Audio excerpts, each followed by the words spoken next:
ভিক্ষুক রাস্তা দিয়া যায় আর জমিদারের পুত্রবধূও যায়। একজন সামনের থেকে আসতেছে, একজন সামনের দিকে যাইতেছে। দুইজনের ক্রসিং এর সময় ভিক্ষুকের গায়ের কাদা জমিদারের পুত্রবধূর গায়ে লেগে গেছে। সে দুনিয়া আন্ধার করে ফেলছে, স্বামীকে ডাইকা নিয়ে আসছে, বলছে ভিক্ষুক আমার কাপড় নষ্ট করে দিছে।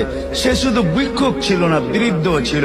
বৃদ্ধ ছিল না শুধু, জীর্ণ ছিল, শীর্ণ ছিল। শরীরে কাপড় ছিল না, ফাটা চিরা কাপড় ছিল। পায়ে জুতা ছিল না, পেটে ভাত ছিল না। জমিদারের পুত্র সইতে পারে নাই, যৌবনী শক্তি সয়তো সয় কি কইরা তার স্ত্রীর গায়ে ভিক্ষুকের কাদা, বস সমগ্র শক্তিকে হাতে জমা করা, একত্র করা বৃদ্ধের গালে বসায়। বৃদ্ধ কিচ্ছু বলে নাই, শুধু উপরের দিকে তাকায় দুই তিনটা শব্দ উচ্চারণ করছেন।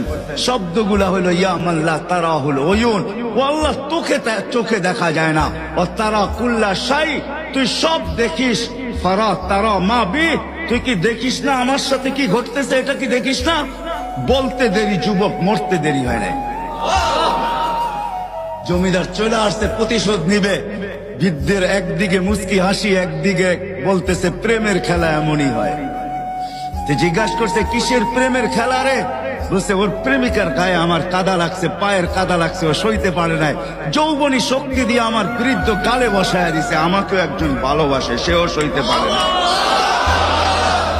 সেও সইতে পারে না। ও তো থাপ্পড় দিয়া ক্ষান্ত, সে জান নিয়ে নিছে, জান।